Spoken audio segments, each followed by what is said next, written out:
All right, welcome back. Well, while most of our area teams got back on track last week in the aftermath of Helene, Julia, for the Woodruff Wolverines, it's been 28 days between games. Yeah, Mark, head coach Brett Sloan told me this week that it's really been like his team's had another off season, but they finally got back on the field tonight, taking on Mountain View Prep in a battle of unbeatens. Chase Justice at Newberry College with our game of the week. Just 5 upstate schools entered Week 8 with an undefeated record. 2 of them putting it to the test down the road at Newberry College. The Mountain View Prep Stars hosting the Woodruff Wolverines. The winner gets the inside track in the 3A Region 3 crown. Both teams would trade field goals early in this one, making it a 3-3 game. Mountain View Prep on the move. Jalen McGill caps off the long drive with a 2-yard touchdown run. Stars take a 10-3 lead. Woodruff may not have played in 4 weeks due to Hurricane Helene, but you couldn't tell from the effort they put on the field on Friday. Aiden Gibson, 80 yards on the swing pass. Wolverines find pay dirt. We're all tied up at 10-all. Second half now, MVP up by 14 after another touchdown by Jalen McGill. But Bryson Drummond's going to want this play back. That fumble puts points on the board for Woodruff. Jordan Hood scoops and scores, making it a one-possession game, 24-17. The Wolverines would make this game close late, but Katie Hainsworth would call game in the 4th quarter. The 82-yard highlight reel catch puts this one out of reach. Final score, 40-38. I learned that we'll fight. I learned that we'll be able to finish. We've reached consistently. We want to be able to finish. We had a lot of kids step up in big moments from different positions that we had to be in to where they were at. Just super proud of them. The coaching staff did a phenomenal job tonight. You win a game like this, that's big time. The Stars will turn around for a grudge match against the Broome Centurions, while the Woodruff Wolverines will turn their attention to a road date with the Chapman Panthers. Reporting in Newberry, I'm Chase Justice, WYFF News 4 Sports. Chase, thank you. What a game, what a win for MVP. Stays undefeated on the season. Spartanburg and Boiling Springs are 2 of the top defenses in the state. Both have just 1 loss so far this year. First quarter, Spartanburg going play action fake and finding Justin Rice.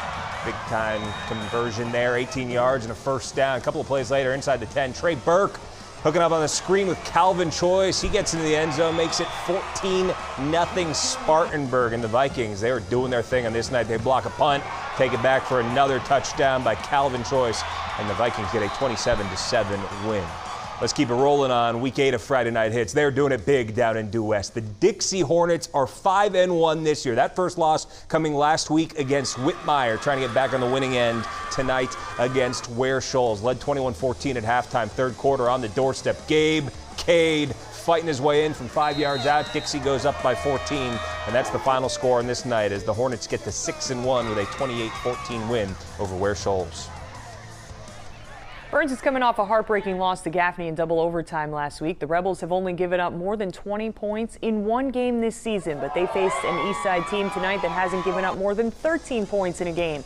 Those defenses both showing up in this one. Scoreless after the first quarter. In the second, Burns gets something going. Zy Landrum to Elijah Clark, which makes a fantastic catch there. That sets up Landrum hitting Kaylin McDowell for the only touchdown of the first half, and Burns goes on to win 28-9. Really cool shot here by our photojournalist Josh Strickland under the lights of the Union County Fair. How about that? The Yellow Jackets hosting Chapman. First quarter, Union's Noah Tucker takes the snap, runs to the outside. He's in for a 20-yard score. Union's up 7. But Chapman doesn't take long to respond. Still in the first, it's Chanson Mickles. He powers his way in for a touchdown, ties the game, and the Panthers rolling with some momentum. Josiah Moore. Sounds like more points for Chapman. Panthers win 35-13. Top 15 matchup in 3A. Powdersville hosting Palmetto.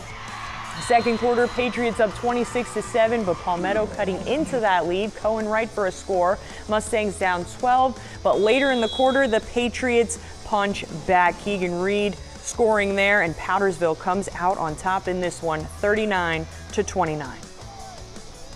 Abbeville playing its first home game tonight in 6 weeks, hosting Whitmire. The winner gets to 2-0 in Region 1, 1A, and it's Abbeville well on their way to another region win by the time that we arrive, leading 27-0. Darius Riley with a huge lane, sheds a tackler, takes it all the way down to the 4-yard line, a gain of 43. Got him down there. You got to let him finish the deal. And he does. Very next play, Riley into the end zone. 34-0 Abbeville. At that point, they get a 59-0 win over Whitmire. Walhalla snapped a 3-game skid last week with a win over Pendleton. They made the hour drive tonight to Berea. And Walhalla led 35-0 late in the half. Bulldogs driving, but the pass sails, and Silas Parrish with our Tuck and Howell play of the week hauls it in one-handed. He's got a lot of green grass ahead of him and a 67-yard pick six. Woo Pig, Walhalla 49-7. What a night of high school football all across our area, Julia. What a night. It's been so fun. We had Thursday night games, Friday night games, and next week we have Tuesday games, Saturday games, so action-packed. Gotta love all the extra high school football we're getting in. High school football coming at you just about every night of the week from here on out. That'll do it for Week 8 of Friday Night Hits. For Julia and Chase and our entire hardworking crew, thanks as always for joining us. We'll see you next week, same time, same place. Enjoy your weekend.